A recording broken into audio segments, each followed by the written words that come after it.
Going to be a little bit late, so until he gets here, I'm running the meeting for what that is worth. And update on the King County Library. Good evening, council members. Tonight we're providing an update on progress for both the Highlands Library and the library over the Cedar River. We have Laura Klinger from THA Architecture to provide specifics about the Highlands Library, and Ruth Beliko from Miller Hall Partnership to discuss the specifics of the library over the river. Bill Potasic and Greg Smith are here from KSLS to answer any questions that may come up in their bailiwick. Ewan will give a short update on the progress of the consultant to the architecture and construction cost audits that you referred to the administration earlier this year. Chip Vincent will discuss where we are in the permitting process for each of these projects, as well as the archaeological and cultural evaluation of the river site. Terry Higashiyama can provide an update regarding the Northwest and the Renton collections. And we will move the discussions along so that you will have sufficient time to ask questions in any of these areas. So without further ado, Laura.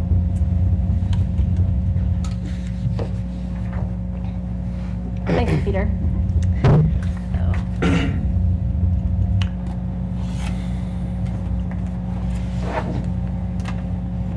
Again, I'm Laura Klinger with THA Architecture, and I'm going to give a quick update on the status of the Renton Highlands Library.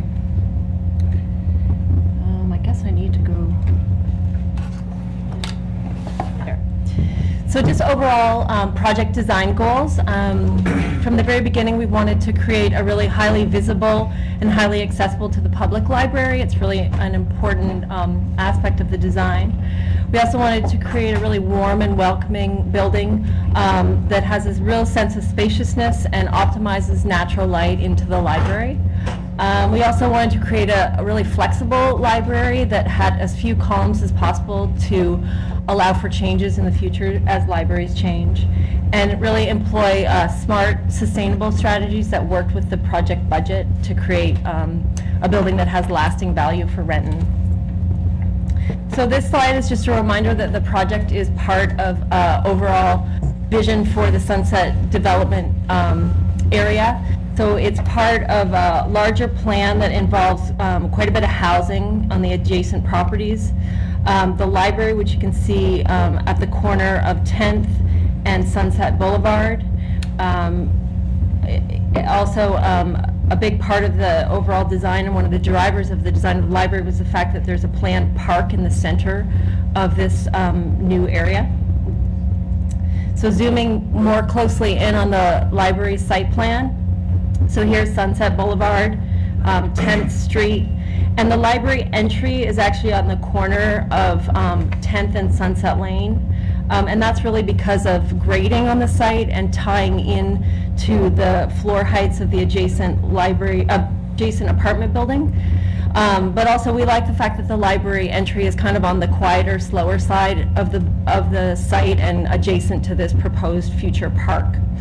And then the parking, there's one level of parking beneath the library, and the entry to the parking actually comes through the adjacent apartment building. So you go down a ramp and then underneath the library. So they share some common space. So this is a building section through both the apartment building, which you can see in gray, and the library, which is here in yellow, and the library parking. So again, the adjacent apartment's 7 stories.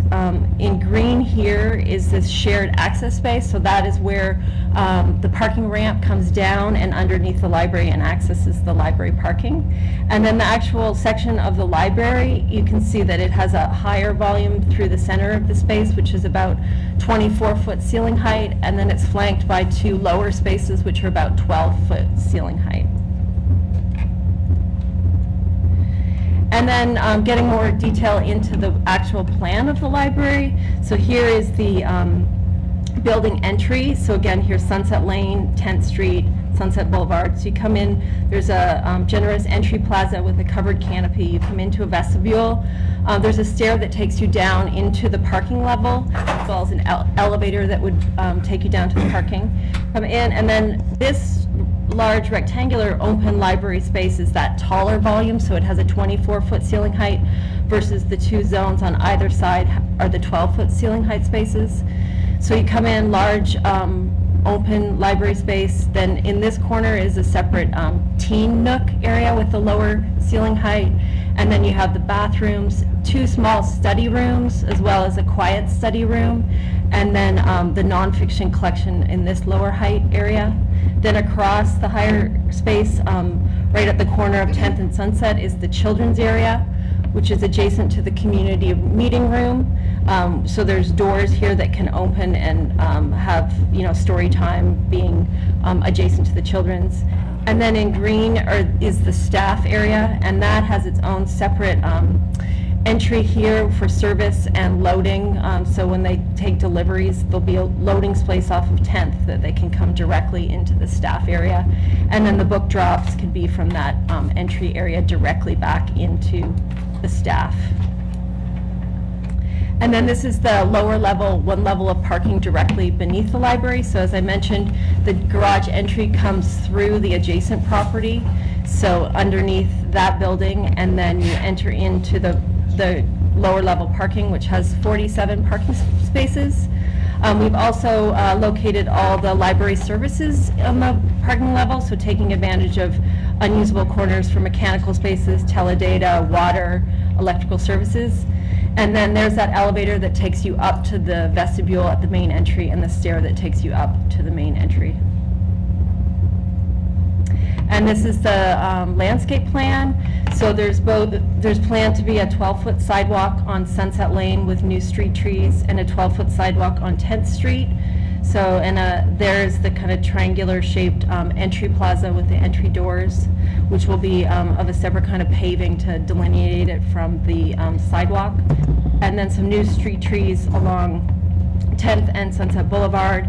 We also have a stormwater planter, which takes rainwater from the roof and filters it before it goes back into the storm system. Mr. Chair, Yeah.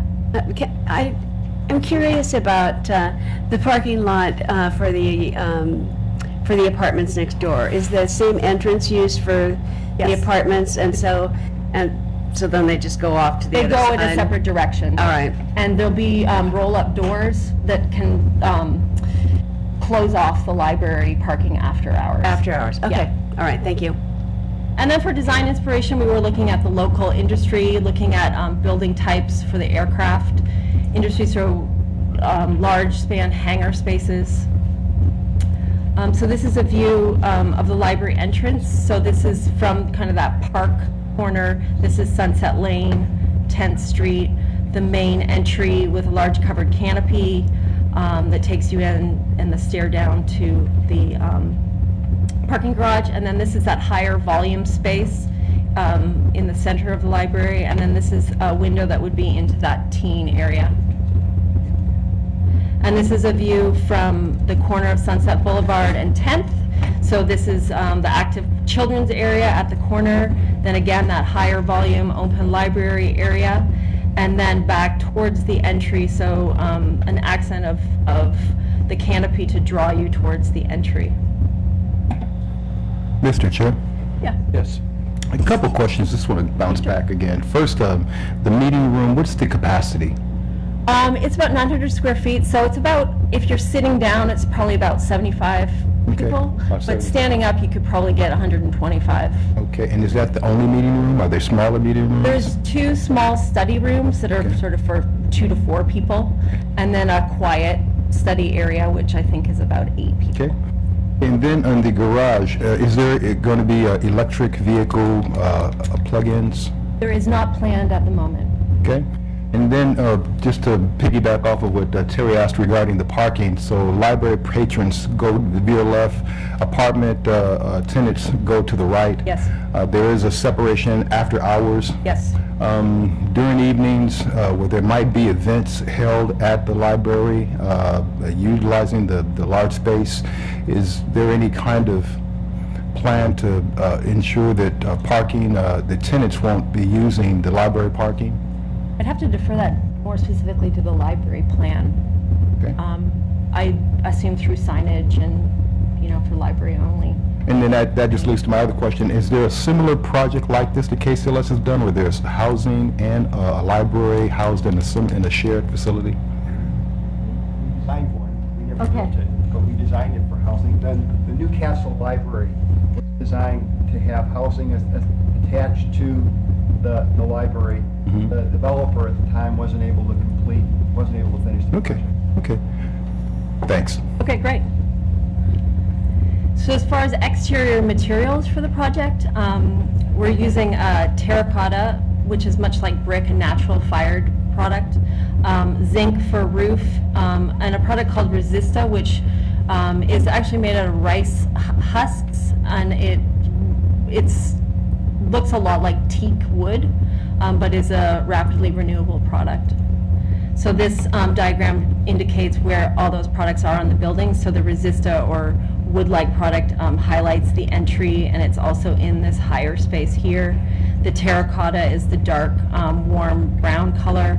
Zinc roofing will wrap this higher space, and we're developing a stainless steel or mesh sunscreen that will filter the sunlight coming into the large library space. And then on the other view, the Resista wood product, again, is at the entry. You can actually stain the product, so we're staining it a deep red color that matches the KCLS branding to highlight the entry here as it comes into the library. And then again, the Resista is in the taller space. This is the terracotta, and the zinc, again, wrapping the higher volume. And this is just a quick view. We're still developing the interior, but again, that higher volume space taking cues from the kind of big open span aircraft hangar, but developing kind of a warm palette of materials on the interior with wood on the ceilings. And then sustainable strategies. We're looking at using like low flow plumbing fixtures, highlighting bike parking at the entry, and we're close to public transportation. As I mentioned in the site plan, we have a stormwater planter in this location, using both array of skylights and a sunscreen to optimize daylight into the project. And then the heating system will use a radiant slab. And we're really trying to optimize the amount of glazing on the project or windows to really make the envelope very efficient. And then I'm happy to report, since we met last in May, we've had, developed the drawings more and got a lot more detail and had another round of pricing, and the project is on budget. And just for schedule, it's targeting start of construction in July of 2014, and likely about a year of construction.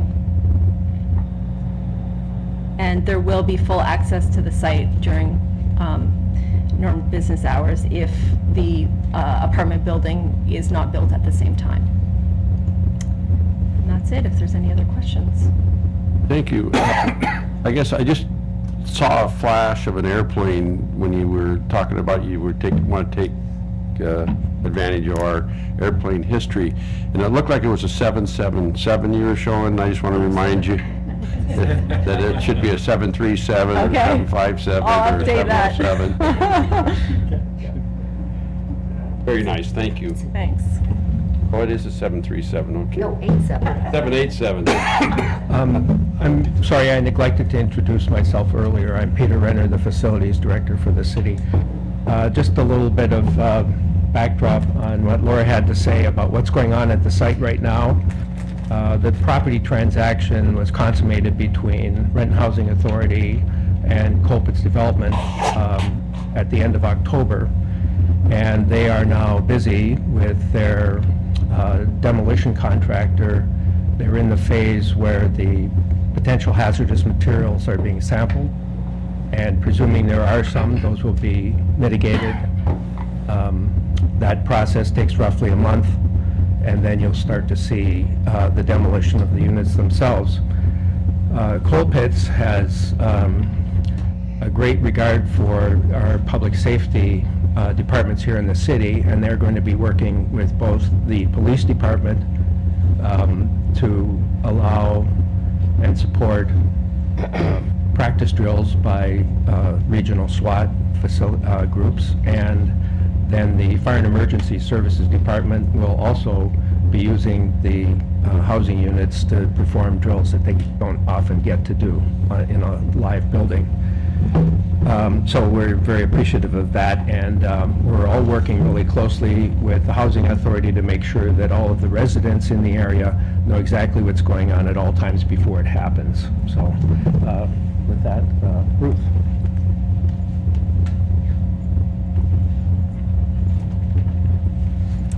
Thank you, Peter. I'm Ruth Bulego with the Miller Hall Partnership to talk about the Renton Library over the Cedar River at Liberty Park. Thank you.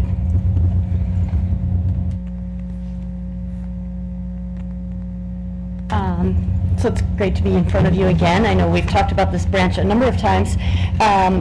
Because the existing building, this is a renovation, as you know, the site and the building appearance haven't changed at all since we've last spoken with you. And so really this is just kind of a management update in terms of where we are with some of the logistics on the project. So I don't have as many fun visuals as Laura did. Where we are today in terms of our process, we are just a little bit into CDs, which is construction documents. That's kind of the last of 3 phases before we go into bidding and construction. So now we're at the point where we're producing all the technical details that allow a contractor to understand how to actually build the building. And so as part of that, we were able to we are scheduled to submit for permit later this week. All of our consultant drawings and engineering drawings were received on Friday. We're going through those to do one last just quality control review before our appointment with the intake person here at the city. And as you know, we have a number of really kind of specialty and unique permits as part of this job because of the site being near the water. And where we are now, the JARPA was submitted to the Department of Fish and Wildlife just last week, which is great, and it's a permit that can only be applied for after the SEPA has been approved. And back in August, the SEPA was approved as part of a threshold determination of non-significance mitigated. And then let's see, also in September, the Shoreline Substantial Development Permit was approved. So we're definitely moving our way through the different specialty permits and the different departments that have jurisdiction. We're by no means out of the woods, but with each step we are getting closer to having approval for a number of these jurisdictions. And again, our intake for building permit is scheduled for this Friday at 1 o'clock. So that's another great step in the right direction. One of the things that I bet Peter or Chip can elaborate on a little bit more this evening is one of the pieces that came out of the SEPA were a few requirements going forward, and one of those was just that we needed to involve a professional archaeologist as a part of our earthwork there at the Cedar River site, and he can go into it a bit more specifically, but we have worked on projects like this before with the library system, and we understand how that can kind of play out, and we will make sure that we work very closely with the city and the archaeologist to comply with what the SEPA has required. Lastly, in terms of where we are to date, at the end of DD, we were on budget with the $6.2 million. We're still carrying about a 10% contingency, which is appropriate for where we are in the documentation process. You start out with a contingency that's a little bit bigger in the beginning because your drawings aren't as complete, and as you get closer and closer toward completion of documents, you dial that contingency down because theoretically that information is now being shown pictorially in the documents. And then lastly, while we would love to have everything under our control, we know that as a result of these specialty permits, we can't specifically and precisely pinpoint our date of being able to wrap up the construction documents and start bidding because there are a number of thresholds and appeal periods that we can't account for. But if it were just up to me and my own personal crystal ball, ideally we would be finishing up documents in the first quarter so that the library can really take advantage of a competitive bidding environment in 2014. So that's our very technical update tonight. Thank you. Did you have any questions? Thank you. Okay, thank you. Mr. Chair? Yes. Yes, do you have, excuse me, the previous speaker, is there anything that we can have that just kind of summarizes what you just gave us?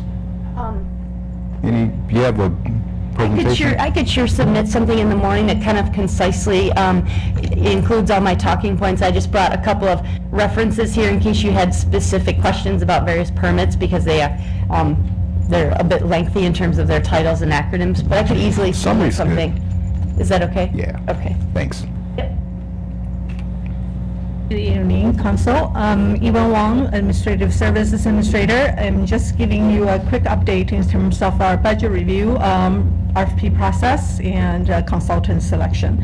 And in July 1, we issued a request for proposal for budget review and audit service.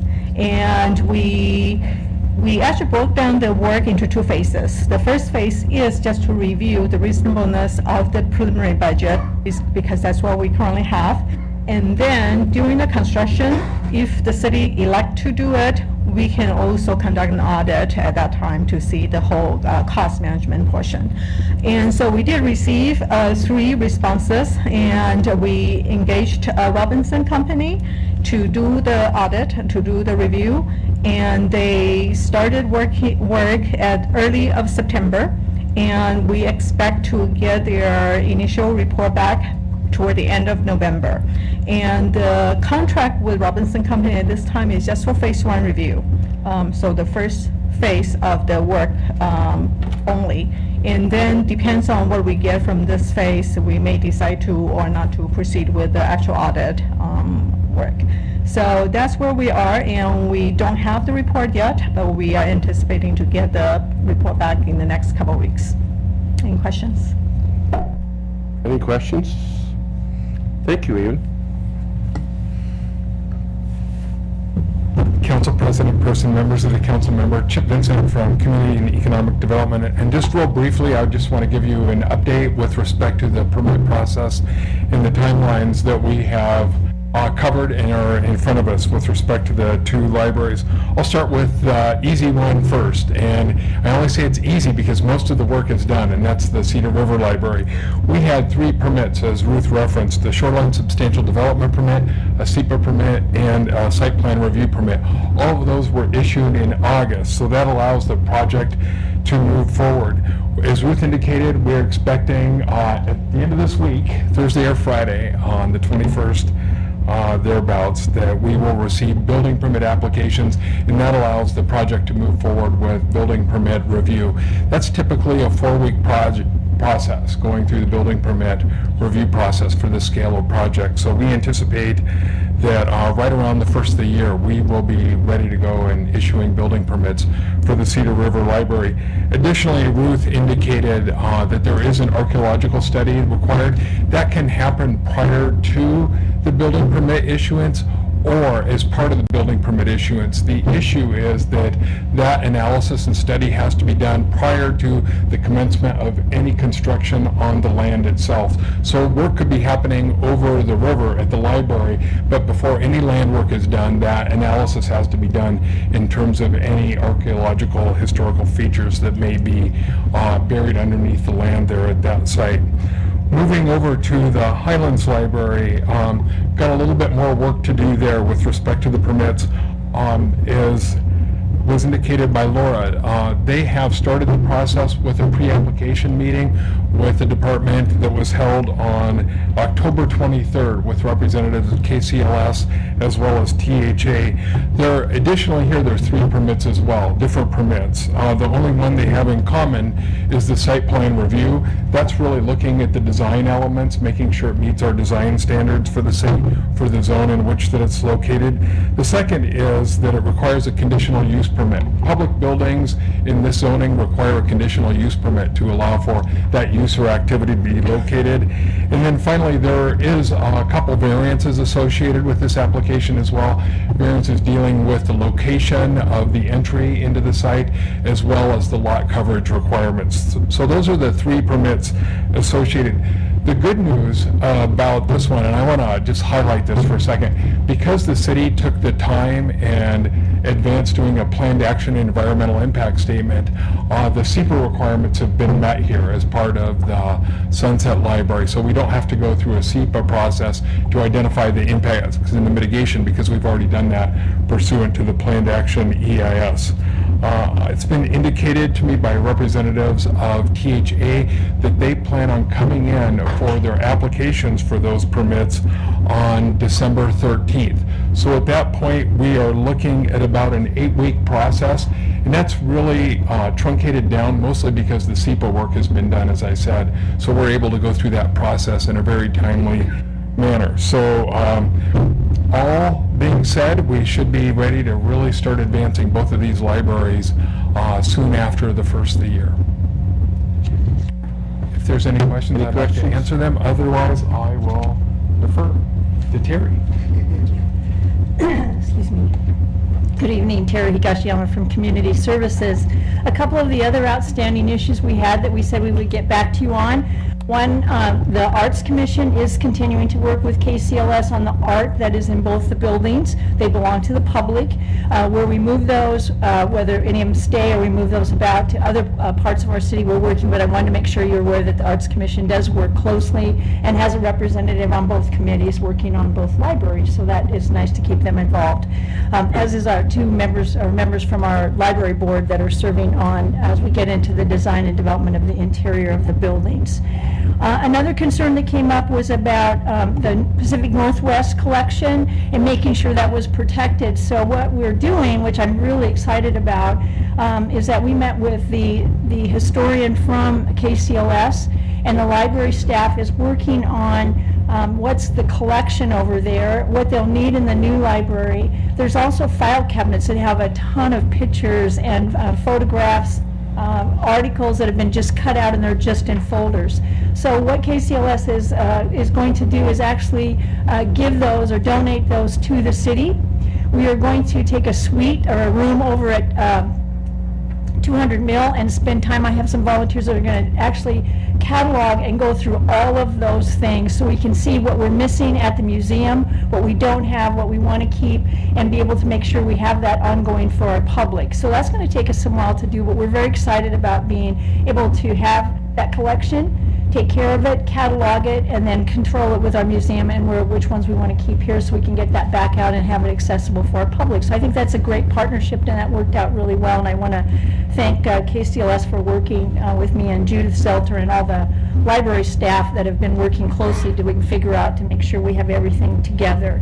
So it's quite a collection, it just has never been sort of gone through, so I think it will give us a great opportunity to do that. And then the final thing that we would come back to you on is that we have come up with a plan for the landscaping that's going to be done outside the library, because remember, we're going to put new playground equipment in Liberty Park, and we want to coordinate all that together. So we'll be coming back to you as we work through that process, but we have got the landscaping sort of design done with both teams working together, and of course we'll be involving the public in that as we work on the playground equipment going forward, so and other opportunities we have in that Liberty Park area. So all of those are moving forward, I think, in a real positive way, and we wanted to make sure we didn't miss any of those points that we said we would come back to you and make sure we connected with. Are there any questions on that? I don't see any. Thank you very much. I'll scoot right off here. Okay, and now we have a little bonus presentation by Mr. Potasic.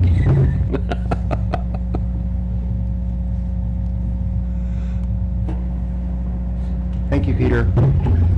Councilmember Pearson and members of the City Council, it's a pleasure to be here. I'm Bill Potasic, Director of the King County Library System.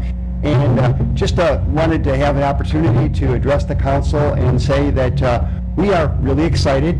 Not only are we excited, we're ready. for this because we just finished our preliminary budget for next year, for 2014, and I'm going to leave copies of this, but on page 13, the beginning of the first paragraph, there is a notation there that $1.1 million has been set aside for next year's budget for the furniture and equipment for the 2 new libraries of Renton. So we're not only talking about it, we're actually setting aside money to fulfill the libraries, the KCLS's part of the construction. I don't know if that's all of the cost, but we figured that at least what we would be spending next year, that would be able to cover that. So we're ready to go. And we're hoping that the permit process will move along quickly so that we can get started because, again, we're hoping that the good climate will continue just for a little while longer so we can get both of these libraries under that scenario. So I have copies of our preliminary budget. I'm going to leave them.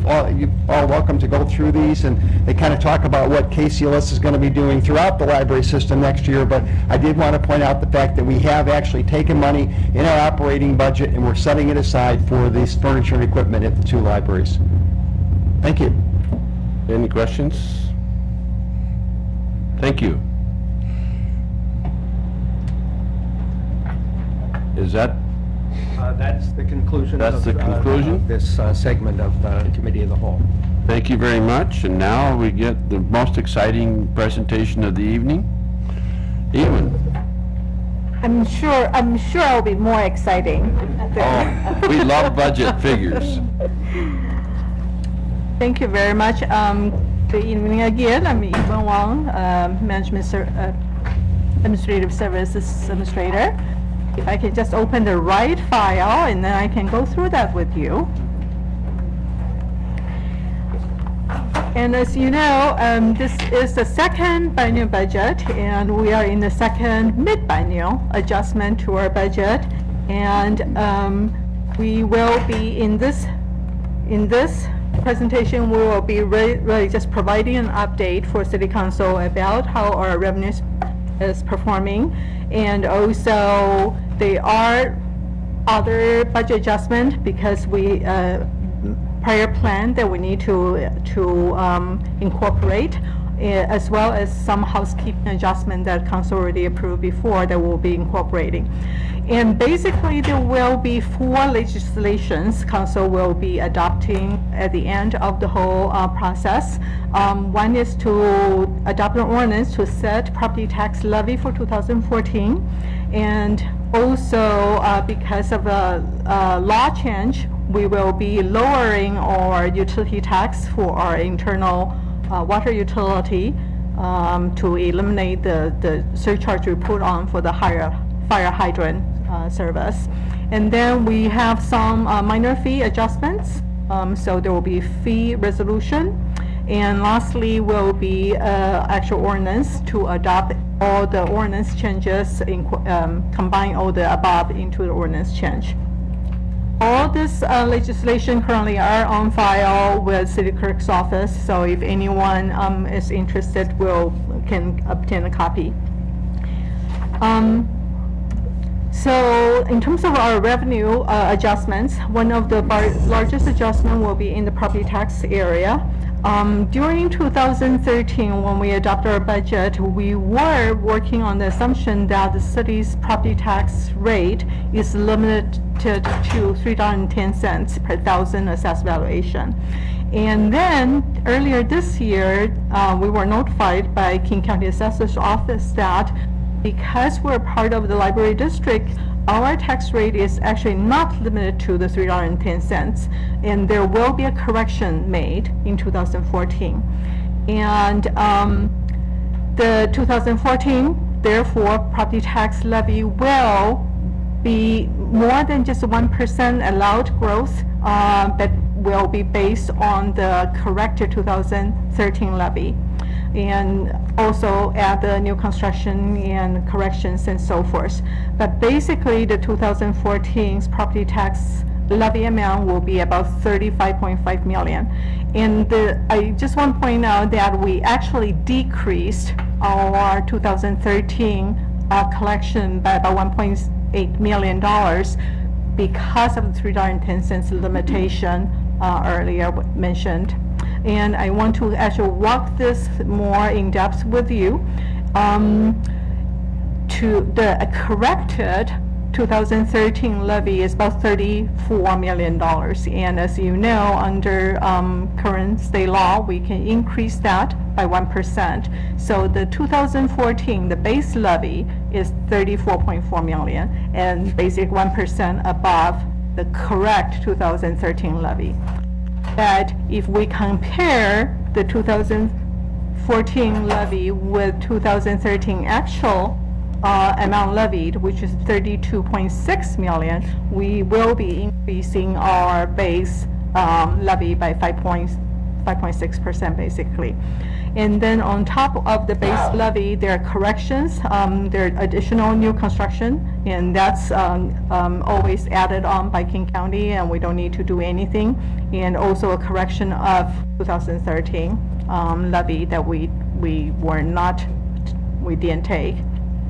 And also re-levy of prior year refunds. So that's how it comes up to the $35.5 million of 2014 total levy. And at $35.5 million, the levy rate at this time is anticipated to be about $3.50 per thousand assessed valuation, compared to currently $3.10. And so on a $300,000 home, that will be a $16 difference. So again, that is the biggest adjustment on our revenue side, but we also have some very good news on our sales tax as well.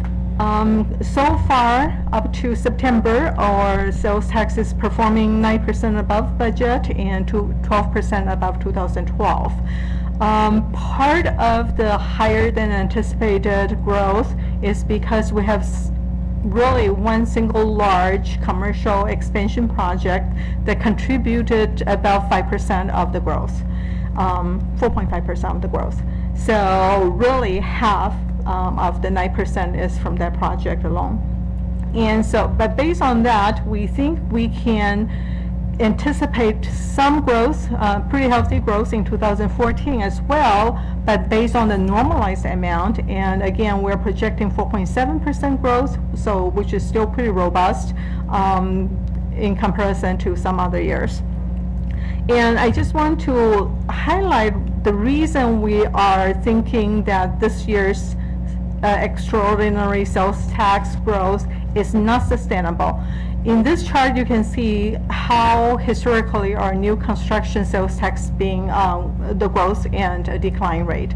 And in 2013, we are seeing the new construction sales tax grew by 67%, and it's just out of the scale from all the historical average. And we are projecting a more normalized growth at 15% for 2014, so it's still a very strong growth, and then taper down to the more lesser level about 5% in the future.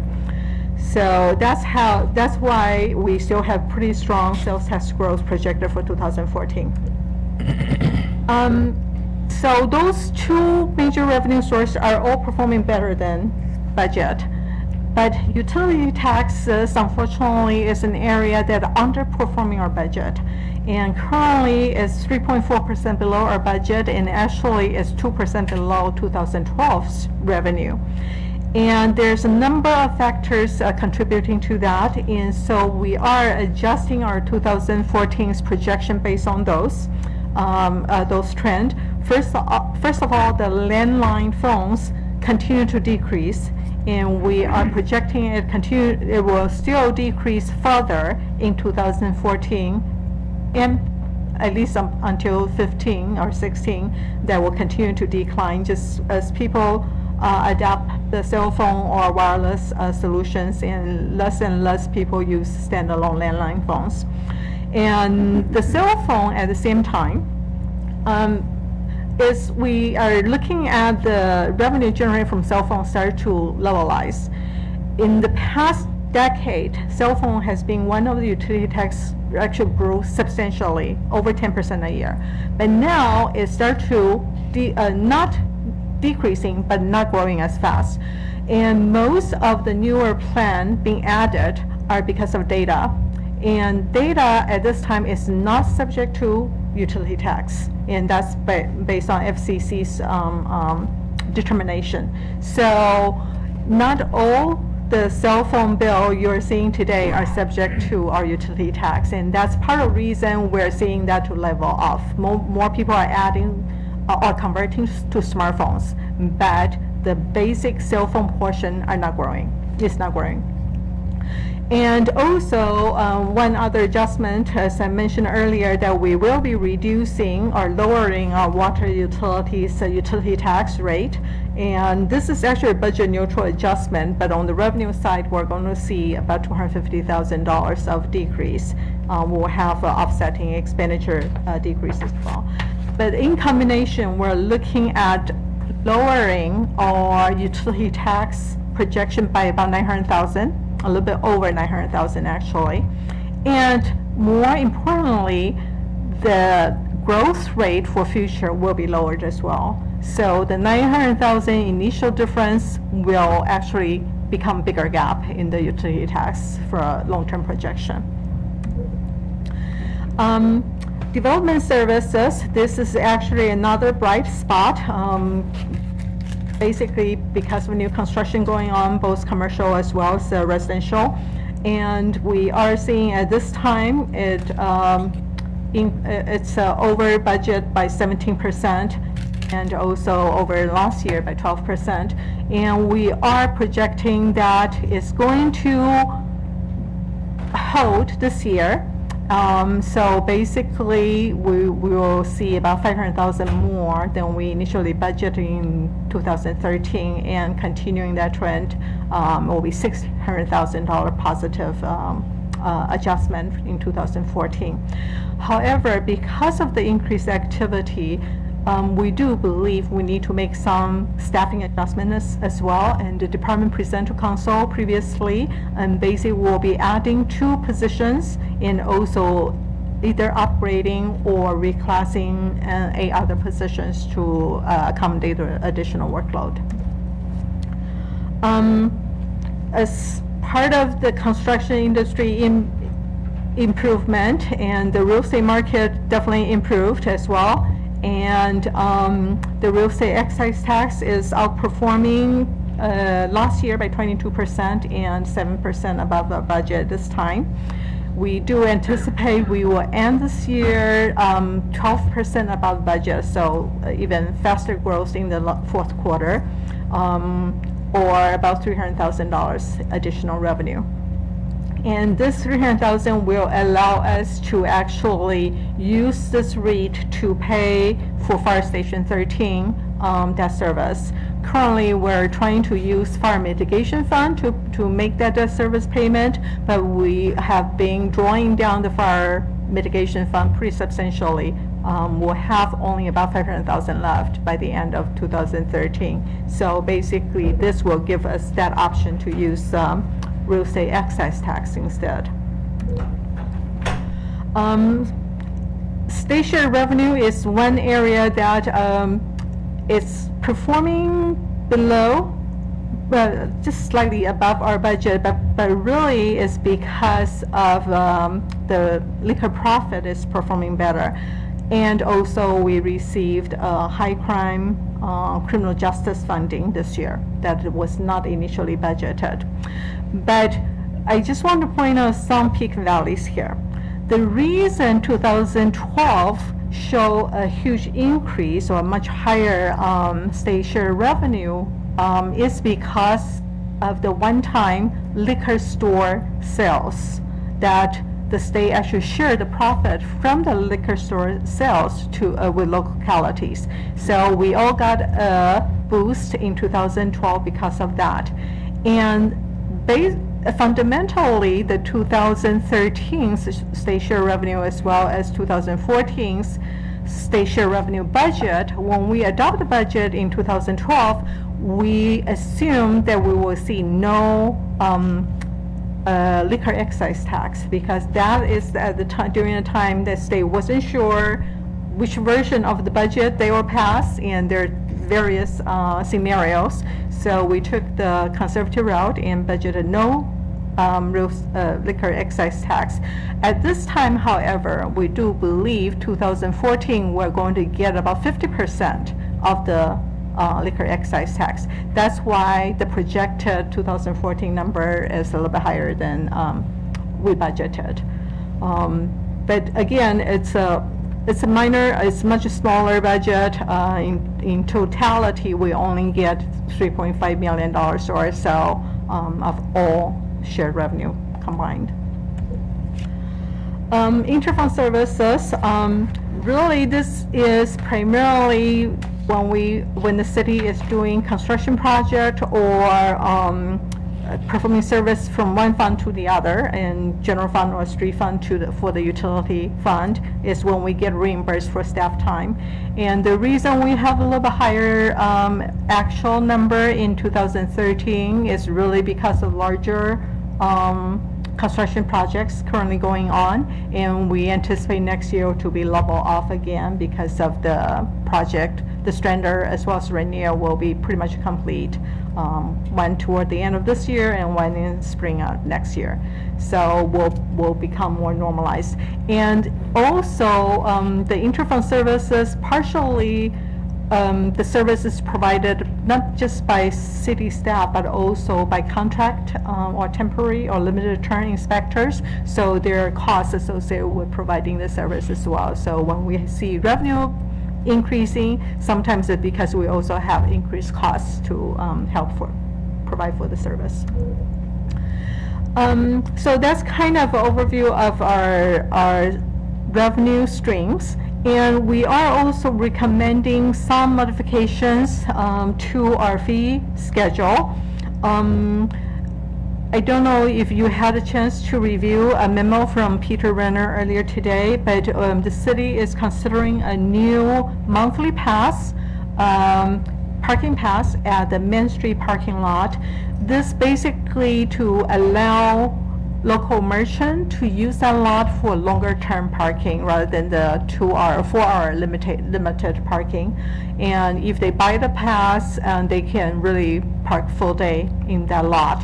And the rate we are recommending is $35, which is the same as the downtown parking garage, but when you add the administrative fee as well as the tax, it's $42 per month. So that's one fee adjustment. And then the second is a group of fee adjustment is related to business license. As you know, the city adjusted our regular business license fee this year, and there's some other fees associated with business license were not adjusted at the same time. And one is the temporary business license, and used to be $25. We're recommending go to $50. And there's a penalty for non-renewal. We're recommending to change it to $50 as well. And then a penalty for failure to obtain business license. And all of those fees really associated to the work that comes with issuing those licenses, renew those licenses, or follow up with non-renewal. And also proportionally is similar to the ratio we increased in base regular license. And then the third group of fee adjustment is the school impact fees. At this time it's preliminary because we have received their capital facilities plan and it will need to go through public hearing as well. But just for preliminary purpose, we'll pencil that into the fee schedule. Basically, Issaquah School District is proposing an increase on single-family impact fee from $37.38 to $57.30. They do not currently have impact fee for multifamily, and they still do not have, not proposing one for 2014 either. Kent School District currently proposing the same fee, really, for 2014, so there's no change. And Renton School District proposing actually decrease of single-family fee and slight increase in multifamily impact fee. And we are still anticipating all those fees will take effect January 1, and just the process is currently still need to be taken through council.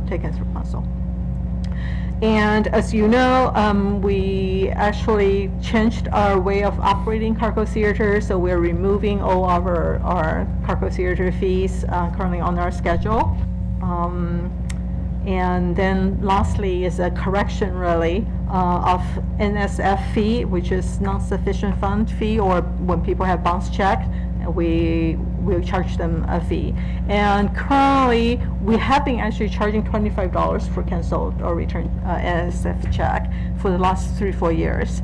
But on our fee schedule, it's displayed as 15.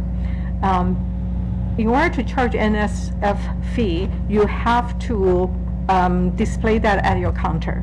And so our counter has been displaying $25, and we've been actually charging $25. It's just our fee schedule is actually inaccurate. That's why it's a correction on fee schedule only.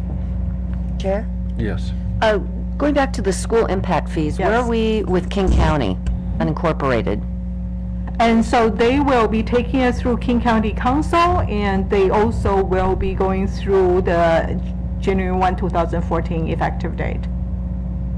Is that your So, question? In terms of Renton School District, I'm sorry. yeah, with Renton School Actually- District, when are we going to start getting impact fees from unincorporated King County? I'm just thinking of those hundreds and hundreds of apartments that were built that feed into the West Hill schools. They, so for, as Ewan indicated, the agenda bill is just starting through the process, so there's going to be a formal public process that goes through the council to establish any of these changes to the current impact fees that we have for the city.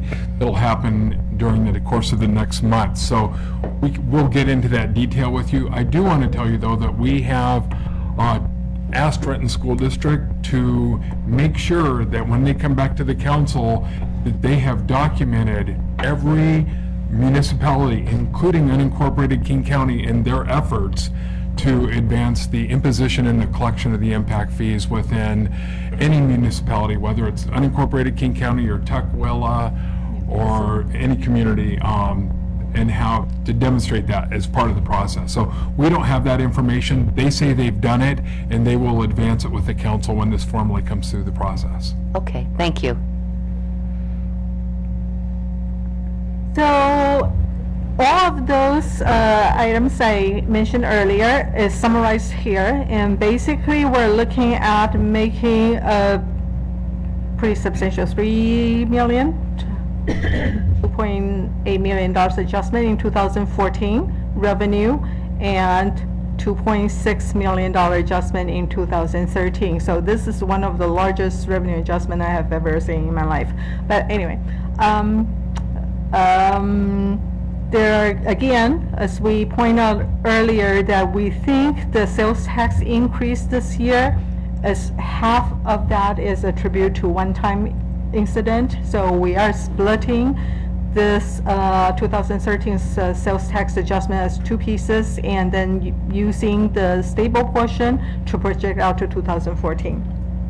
And then the group of utility tax adjustments. Also, as part of the development services staffing change, a portion of that fee is paid by utilities, and this is just recognize the utilities portion of the cost of those changes. And we will be, again, reducing the transfer coming in from the fire mitigation fund and use REIT to fund the debt service. And we have been awarded SAFER grant, and this is a action as your council already taken, and this is just incorporating that, and then recognizing miscellaneous donations and so forth. So at bottom line level, our general fund revenue in 2013 as adjusted will be 103 million, and 2014 will be 107 million almost. So that's the revenue side. On the expenditure side, on general fund, we are looking at some staffing modifications as well as expenditure changes. As I mentioned earlier, we'll be adding 2 positions in CED for permit center. One's civil engineering, engineer 3, and one associate planner, and then reclass and upgrade some other positions. We are also recommending council to continue 3 limited-term public works inspectors who currently are working on Rainier and Strander projects, and they have great experience and skills, so we would like to continue those 3 persons we currently have on board.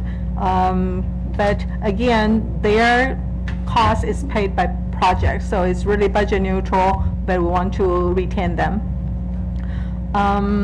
And then we are recommending to convert, basically eliminate an accounting assistant 3 position in IT and add a GIS analyst 2 position in IT. So basically it's trade one position with another position and then eliminating the limited term position currently the staff is occupying. This will provide some stability to GIS service. The Safer Grant is going to provide 6 firefighter positions, and so we're adding that from our base budget. We are actually in the adopted budget, there was an error. In the narrative, we have said that we will be reducing 2 court judicial specialists effective January 1, 2011. But in the position inventory, we actually had a reduction effective of January 1, 2014 with 1 judicial analyst specialist position. So this is really just to true up what the really intent was. And also, we got 2014 Valleycom's assessment, and we recognize that, yes, they have some increase, about $100,000, which is about 4% of their current cost. But we also did not adjust our Valleycom fee in the last couple of years, so we really have some true up to do. So combined, the adjustment to Valleycom payment is $275,000. The majority of that is just true up of our past cost. As I mentioned earlier, we no longer need to have general fund pay for fire hydrant fees, and therefore we are eliminating the fee that general fund is paying to the water utility fund for the fire hydrant, and then also associated utility tax we charge water utility to pay for that service. So that was initially put together to be budget neutral of transaction, and now because of the legislative action earlier this year, we don't need to do that anymore. So we just restore them back to the old ways. The last piece is that we have some grant adjustments, and including CDBG, we just recently got the true number for actual 2013, but we will also adjust 2014's budget for that as well. And we also got a word notice for emergency management program as well. So all of those, we have revenue adjustment, but we also have expenditure side adjustment as well. So those will match up. So again, with all those adjustments summarized right here for general fund, basically we are increasing our general fund 2013 budget from $105.7 million to $106.23 million, and 2014 at this time is $105 million. What is not included in the 2014 budget is, in 13 and 14, basically 14's budget is the contract settlement, labor contracts. As you know, we put offers on the table and they were not accepted, and so they are still probably at least few months time before we'll even know what that looked like. So we just don't have any way to put it in. However, based on the last offer we put on the table, we were able to project out what that may look like if they do accept that. And so this is the financial summary. I know it's a lot of numbers, but basically 2 things I want to mention. I'm putting the labor contract costs, anticipated labor contract costs in here, just so we pencil it in to see what that look like. But also there were some discussion, I think during last couple of months, about what do we mean by a balanced budget. We have traditionally in Renton, when we talk about balanced budget, we're talking about operating revenue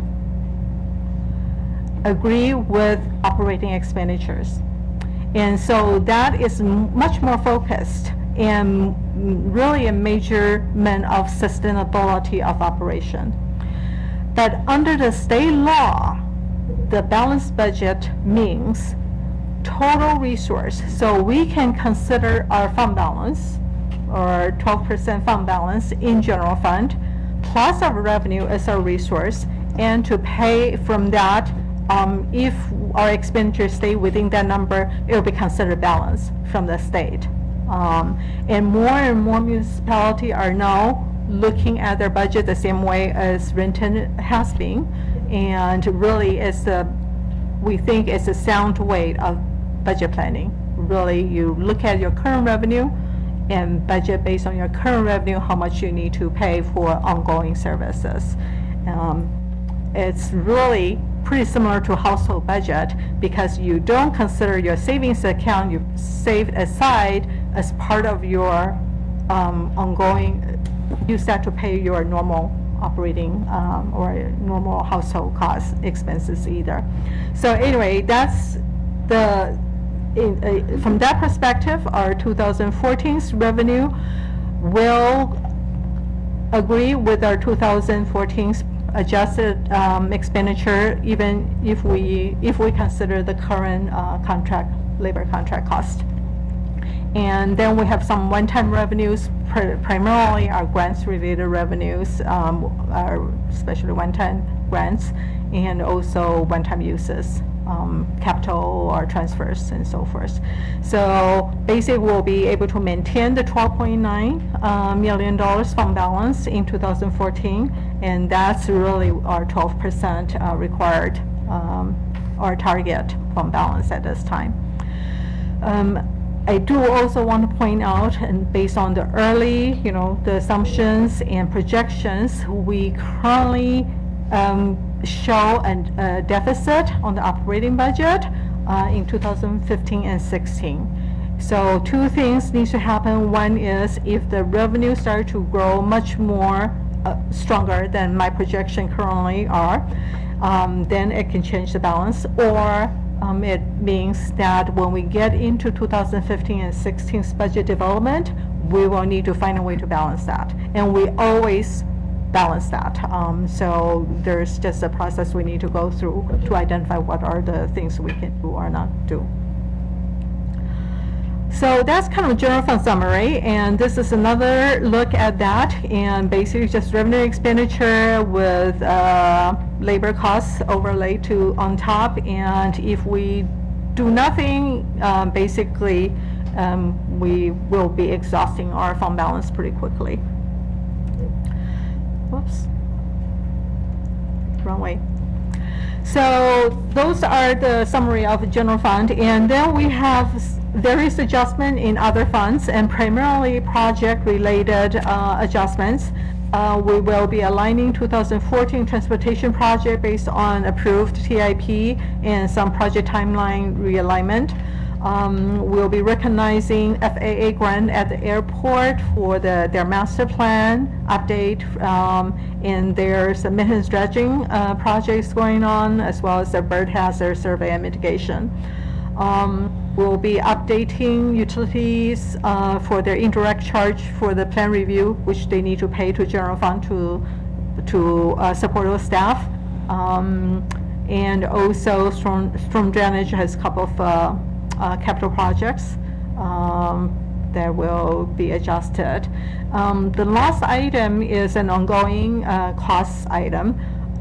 We've been notified by the city's insurance pool that both our liability insurance premium as well as the property insurance premium are going up. And the property insurance is going up by 14%, and liability insurance is going up by 10%. And the reason for the property insurance premium increase primarily is because they went through a very thorough audit of our property and what do we have and their replacement value. And based on the updated value, basically underinsured in the past years, and this will true up to the correct replacement value. And the 42,000 increase in 2014 is just the first step of 2 increases, and we are anticipating another increase in 2015 by 67,000 to fully cover the appropriate premium for the property insurance. And the liability insurance really is risk experience-based and based on our past 5 years actual claim history, and that's where we're coming at.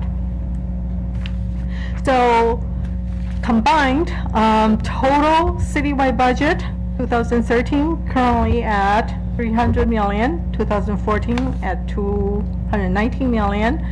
We have general fund appropriation increase or adjustment, and also other funds appropriation adjustments. And the combined really 2-year appropriation adjustment is only 1.306 million, so very small. Probably the smallest actually expenditure adjustment I have seen for a long time. But the combined total amended budget at this time with this budget adjustment included will be $520.4 million. So that's kind of the overview, very quick overview of budget adjustments being proposed. And currently we are at the committee of the whole and reviewing what we are proposing. And later tonight we'll have a public hearing. And the public hearing will need to cover the proposed 2014 property tax levy and also what we're proposing to adjust. And will be a smaller, fewer slides that I will present at that time. And then after we receive public comment tonight, we anticipate the committee report will come out probably at next council meeting to see if there's any change council wants to make to the proposed budget adjustment. And then we will proceed with first and final reading for the budget legislations. So that's kind of the process. And any questions? Mr. Chair? Yes, Ms. Breyer? Ewan, on the property and liability insurance. Yes. I mean, I understand this happened because of the change in the evaluation of the city properties, but how often typically do we reevaluate our insurance? So I know that they did it this year very thoroughly, and I don't know when was the last time they actually did that. And if I look at the cost, what they had before, they are pretty old. Some of the value were very low, and you can tell it's not today's replacement value. So isn't that an expectation, though, that our insurance company would do that at some kind of a schedule? I think for each year, they're looking at certain things, and probably this is the year they are looking at more the valuation portion. Okay. So they do review our profile very frequently. I guess it just concerns me that we would be left with a big gap. Well, But obviously premiums go along with that too, so. so, correct, and I think, I guess the good news is that we've gone through the more accurate evaluation. We will also examine, and do examine on a regular basis, whether or not it still makes sense for us to continue to go with this insurance authority, whether it might be more advantageous for the city to pursue a different kind of overall insurance carrier. Thus, so far, it's been still to our advantage overall to stay with the authority. It's a member-oriented, it's owned by other Right. cities like us, and so I will say that relative to other insurance companies, I think WCIA does a much as good a job, if not a better job than anybody else. I don't, they seem to be more interested in trying to keep current on everything that we're all doing, so. In any case, yeah, we challenged initially the numbers. They seemed really high, but went through them, and I suppose that they are what they are. I'd love to be able to sell some of our property for what they valued it at, but I don't know where we go, but this building, I think, is, we bought this for $9 million, it's worth $60 million. Is that right? Wow. We should have bought more buildings back That's right. That's all I Council have other questions? When I was interested great presentation, really good information, and I gotta say, I was really enjoying it till we got to the long-range financial outlook that showed 2017 and 2018, us going back into the hole again.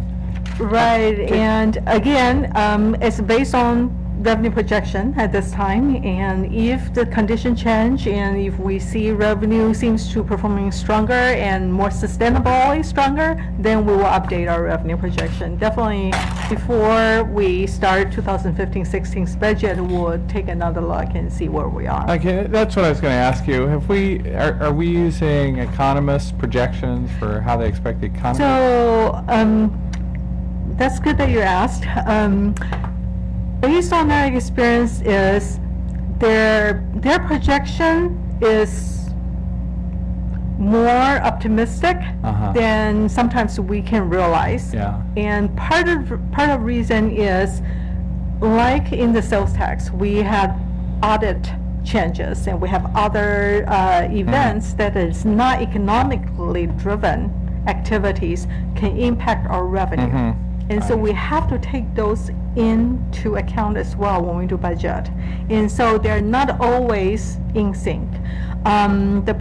We still use Doug Peterson to do our projection, and he still does twice a year projection. I like how you say we still use him. But, okay, let me just But we say, still have I that think he's done a marvelous job. I think he's excellent. But he and every other economist, I think, in the United States has kept predicting that the recession or the bad times would end and we would come out of it. And I think for 4 years or 5 years in a row or whatever, it just went on and on and on. And is that what you're saying? You're kind of conservatively assuming even that? Doug will suggest me to not use his projection for budget purposes. And so I do consult Okay, with him, fair but enough, we yeah. do take a little bit more conservative Right. way. And I would just remind the approach. council too, you recall back in 2007, and, well, I guess it was 2009, or 10 maybe, I'm trying to remember which forecast period, but in any case, the recession was so deep that all of the economists were saying it would probably be 2015 or 16 Yes. before we got back to 2007 levels, which is turning out to be a pretty accurate prediction. it is. So we have that dynamic, and the other is, because 30% of our revenues are limited to 1%, it really does build in Yeah. a structural pressure, Yes. not a structural deficit. So when you've got expenditures, on average, increasing at 2 to 4%, or 3 to 5%, whatever the case may be, and revenues at 1 to 3%, you've just got that 1% to 2% each year that we're having to make up through efficiencies, through partnerships, through Expanding the retail tax base. right, and the sales through tax growth base. and other things. And so Yeah. that's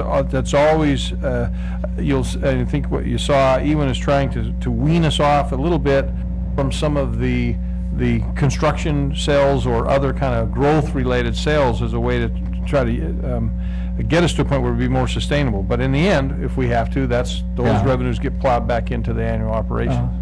Yeah, and thanks. I mean, that's kind of where I was going.